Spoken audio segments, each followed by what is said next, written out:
Bienvenue sur ta chaîne de bien-être énergétique.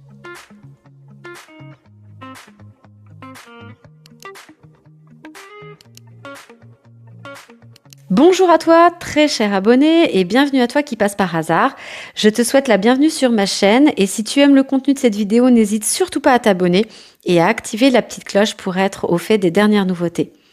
Le format ici s'appelle Comprendre l'invisible et en fait je consacre une dizaine de minutes pour t'expliquer le monde de l'invisible à travers mes yeux d'énergéticienne mais aussi être humaine. Alors le sujet que j'ai choisi aujourd'hui c'est qu'est-ce que tu ne vois pas derrière un soin énergétique. Si par contre tu as envie d'en savoir plus sur le déroulé d'un soin énergétique, je te mets ici le lien de ma vidéo dans les coulisses d'un soin énergétique pour que, j'espère, je puisse répondre à un maximum de tes questions que tu pourrais te poser sur le soin énergétique.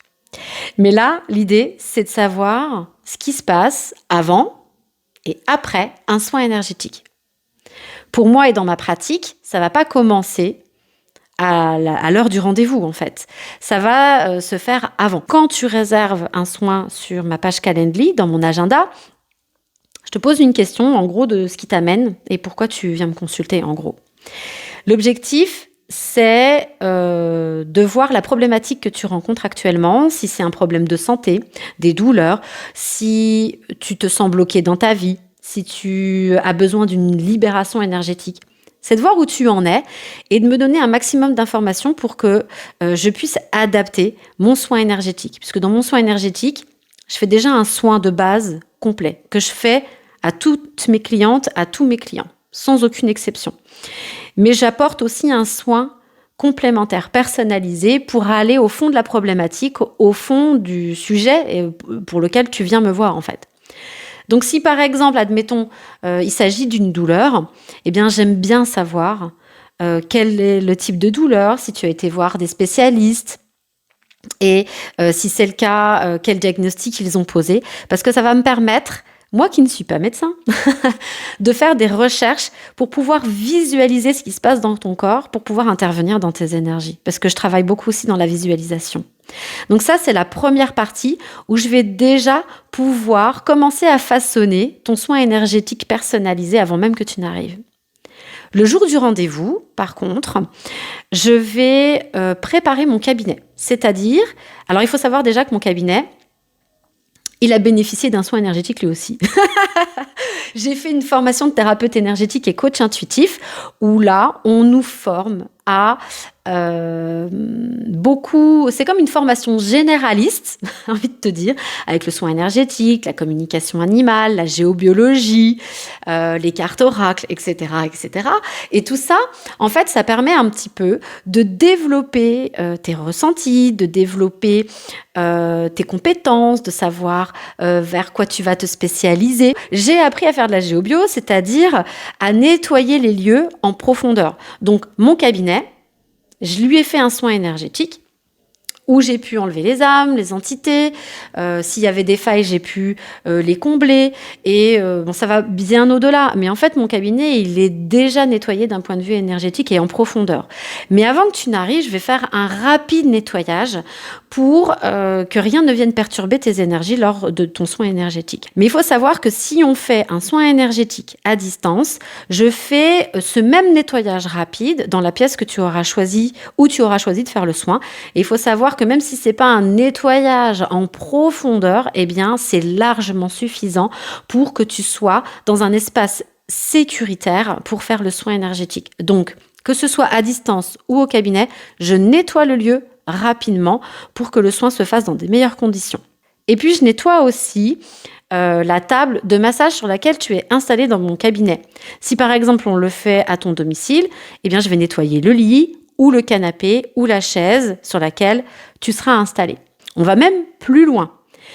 Afin de garantir ta protection énergétique, je mets une bulle de protection autour de ton champ énergétique, autour de toi, pour que si jamais il y a des vibrations qui passent, elles ne viennent pas perturber le soin. Et c'est pareil pour moi, afin qu'il n'y ait pas de transfert de toi à moi et de moi à toi, je mets une bulle de protection énergétique autour de moi. Moi, je travaille avec les mains pour faire le soin énergétique. Donc, Et bon, par contre, je te touche pas, hein. Mais par contre, je vais rentrer dans tes énergies avec mes mains. Donc, je rajoute une protection pour moi supplémentaire en mettant des gants énergétiques de protection pour pouvoir travailler dans de très bonnes conditions. Pour pouvoir faire le soin non seulement en sécurité, mais en plus dans des meilleures conditions. Je vais me nettoyer. Également, je vais faire un soin énergétique avant de travailler dans tes énergies et entre chaque soin que je vais faire entre 2 clients. Et l'idée, c'est que on soit dans un environnement énergétique le plus propre possible pour qu'il n'y ait pas de transfert, pas de perturbation et surtout pour que moi, je sois connectée de manière optimale à la source, à Gaïa et que mes énergies soient propres pour te garantir un soin énergétique de qualité. Donc ça, c'est quelque chose qui est super important et dont on ne se doute pas forcément quand on vient faire un soin énergétique chez un thérapeute énergétique. Autre point important, un soin énergétique, ce n'est pas une solution miracle. En gros, c'est vraiment te mettre dans une situation optimale pour avancer dans de meilleures conditions dans ta vie terrestre. Mais par contre, en aucun cas, je vais pouvoir te garantir une guérison, une amélioration fulgurante. Enfin, tu vois ce que je veux te dire ? Même si j'ai été témoin de guérison, d'amélioration significative après mes soins, eh bien, pour moi, c'est un travail d'équipe.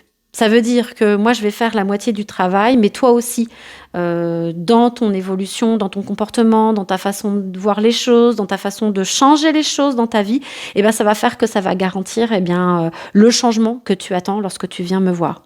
Donc, ce qui est super important, c'est de ne pas considérer le soin énergétique comme une solution miracle et surtout qui se substitue à tout autre accompagnement et surtout accompagnement médical.